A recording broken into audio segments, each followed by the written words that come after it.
सूर्य देव का मानकर संक्रांति पर्व महान, दान तप और धर्म से पाए शुभ वरदान। तिल गुड़ की मिठास संग रिश्तों का हो मेल, सूर्य रथ संग चल पड़े जीवन का ये खेल। नमस्कार दोस्तों, स्वागत है आपका अपना भक्ति ज्ञान 11 चैनल में। मकर संक्रांति के आप सभी को शुभकामनाएं। अभी तक आप सभी लोग जान चुके हैं कि 14 जनवरी 2025 को मकर संक्रांति का पावन पर्व मनाया जाएगा और आपको इसी दिन पूरे विधि विधान के साथ भगवान सूर्य नारायण की पूजा आराधना करना है, अपने देवी देवताओं की आराध्य देव की पूजा करना है, साथ ही सूर्य देव को अर्घ देना है और गुड़ तिल्ली का भोग लगाना है। उसके बाद आपको ये कथा जरूर से श्रवण करना चाहिए।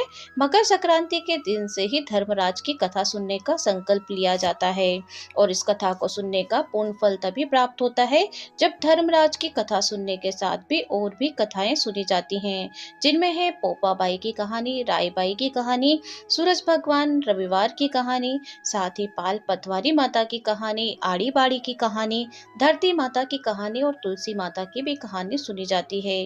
हिंदू धर्म में शायद ही ऐसा कोई त्योहार हो जिससे जुड़ी कोई पौराणिक कथा या कहानी ना हो।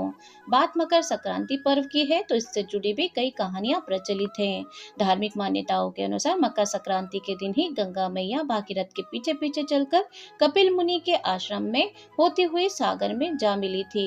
कहते हैं कि इस दिन भगवान विष्णु ने असुरों का अंत किया था। साथ ही इस पर्व की कहानी धर्मराज से भी जुड़ी है, जिससे इस पर्व में जरूर सुनना चाहिए और पढ़ना चाहिए, जिसे सुनने मात्र से ही भगवान धर्मराज की विशेष कृपा प्राप्त होती है। तो आइए व्रत कथा प्रारंभ करते हैं। धर्मराज की पौराणिक व्रत कथा।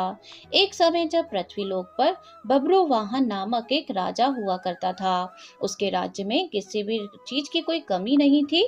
इसी राज्य में एक हरिदास नामक ब्राह्मण भी निवास करता था, जिसका विवाह गुणवती से हुआ था, जो कि बहुत ही धर्मवती और पवित्रता महिला थी। गुणवती ने अपना पूरा जीवन सभी देवी देवताओं की उपासना में लगा दिया और वह सभी प्रकार के व्रत करती थी और दान धर्म भी किया करती थी। इसके अलावा अतिथि सेवा को वह अपना धर्म मानती थी। ऐसे ही ईश्वर की उपासना करते हुए वह वृद्ध हो गई और जब उसकी मृत्यु हुई तो धर्मराज के दूत उसे अपने साथ धर्मराजपुर ले गए। साथ ही यमलोक में एक सुंदर सिंहासन पर यम धर्मराज अर्थात धर्मराज विराजमान थे, जिनके पास चित्रगुप्त भी बैठे हुए थे। चित्रगुप्त जब धर्मराज की प्राणियों का लेखा जोखा सुना रहे थे, तभी यमदूत गुणवती को लेकर पहुंचे और गुणवती यमराज को देखकर थोड़ी भयभीत भी हुई और मुंह नीचे करके खड़ी हो गई। फिर चित्रगुप्त ने गुणवती का ब्यौरा निकाला और उसके बारे में धर्मराज को बताया। धर्मराज ने गुणवती का पूरा ब्यौरा देखा। वे प्रसन्न हुए, लेकिन फिर भी उनके मुख पर थोड़ी सी उदासी सी छाई हुई थी। यह देखकर गुणवती ने पूछा, हे प्रभु, मैंने तो अपने जीवन काल में सारे सत्कर्म ही किए हैं, फिर भी आपके मुख पर उदासी छाई हुई है। इसका क्या कारण है? प्रभु, मुझसे क्या कोई भूल हुई है? तो धर्मराज जी कहने लगे, हे देवी, तुमने सभी देवी देवताओं के व्रत किए हैं, उपासना की है, लेकिन कभी भी तुमने मेरे नाम से कोई पूजा पाठ या दान नहीं किया है। धर्मराज की बात सुनते ही गुणवती क्षमा याचना करने लगी और कहने लगी कि प्रभु, मुझे आपकी उपासना के बारे में कुछ पता ही नहीं है। कृपा कर मुझे ऐसा कोई उपाय बताइए प्रभु, जिससे सभी मनुष्य आपकी कृपा के पात्र बन सकें। मैं आपके मुख से आपकी भक्ति का मार्ग सुनना चाहती हूँ और मेरी कामना है कि मृत्यु लोक पर वापस जाकर मैं आपकी भक्ति करूं, सभी लोगों को इस बारे में भी बताऊं। तो धर्मराज जी ने बताया, जिस दिन सूर्यदेव उत्तरायण में प्रवेश करते हैं, यानी मकर संक्रांति के दिन मेरी पूजा शुरू करना चाहिए और उस दिन से लेकर पूरे 1 साल तक मेरी पूजा करते हुए ये कथा सुननी चाहिए। साथ ही मेरी पूजा करने वाले व्यक्ति को धर्म के इन 10 नियमों का पालन अवश्य करना चाहिए। नंबर 1, धीरज रखना चाहिए, यानी संतुष्ट रहना चाहिए। नंबर 2, अपने मन को वश में रखना चाहिए, सभी को क्षमा करना चाहिए। नंबर 3, किसी प्रकार का दुष्कर्म नहीं करना चाहिए। नंबर 4, मानसिक और शारीरिक शुद्धि का ध्यान रखना चाहिए, अपनी इंद्रियों को वश में रखना चाहिए। नंबर 5, नंबर 6, बुरे विचारों को अपने मन में ना लाना चाहिए।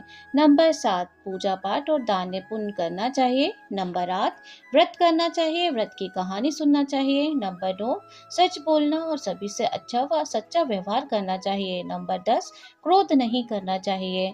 तो धर्म के इन सभी लक्षणों का पालन करते हुए 1 साल तक मेरी कथा नियम से सुने, दान पुण्य और परोपकार के काम करें और अगली मकर संक्रांति पर इस व्रत का उद्यापन करें। उसके बाद ही मेरी एक मूर्ति बनाकर विधि विधान से प्राण प्रतिष्ठा करवाकर हवन पूजन करें। साथ ही चित्रगुप्त की भी पूजा करें और काले तिल के लड्डू का भोग लगाएं। इसके बाद ब्राह्मण भोज कराएं व बांस की टोकरी में 5 सेर अनाज का दान करें। साथ ही किसी जरूरतमंद को गद्दा, तकिया, कंबल, छप्पन, लोटा व वस्त्र आदि का दान करें। संभव हो तो गोदान करें।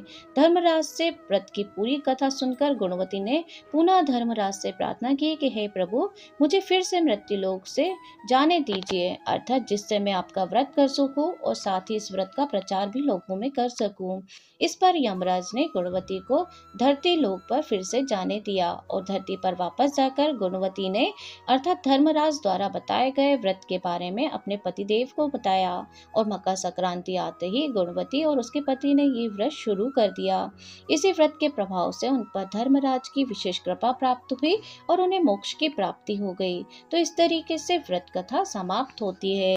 तो बोलिए धर्मराज भगवान की जय, भगवान सूर्य नारायण भगवान की जय। अगर आप भी धर्मराज की विशेष कृपा पाना चाहते हैं, अपने जीवन संसार की जो अंतिम यात्रा होती है उसे सुगम बनाना चाहते हैं, साथ ही नर्क के रास्ते को भी सुगम बनाना चाहते हैं, सरल बनाना चाहते हैं, तो मकर संक्रांति के दिन आप जरूर से यमराज की इस कथा को श्रवण करें, धर्मराज जी की कहानी को श्रवण करें, जिसे केवल सुनने मात्र से ही आपके जीवन में धर्मराज की विशेष कृपा प्राप्त होगी, साथ ही सूर्य नारायण भगवान का आशीर्वाद प्राप्त होगा।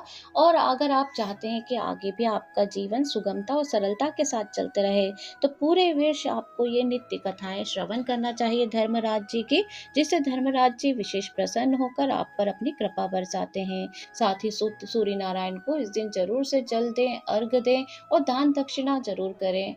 इससे संबंधित मकर संक्रांति से संबंधित 14 चीजों का, कौन सी चीजों का दान करना चाहिए, किनको लोगों को हमें ये दान करना चाहिए, हमारे चैनल पे वीडियो अपलोड हो चुकी है, तो एक बार जरूर से विजिट करके देख लीजिए। वीडियो बहुत ज़्यादा महत्वपूर्ण होने वाला है, तो एक लाइक तो जरूर कर दीजिए और साथ ही अगर आपने अभी तक हमारा चैनल सब्सक्राइब नहीं किया है तो सब्सक्राइब कर लीजिए, कमेंट भी कर दीजिए क्योंकि आपके लाइक और कमेंट मेरे लिए बहुत ही ज़्यादा महत्वपूर्ण होते हैं। इससे मुझे पता चलता है कि आपको हमारे वीडियो पसंद आ रहे हैं।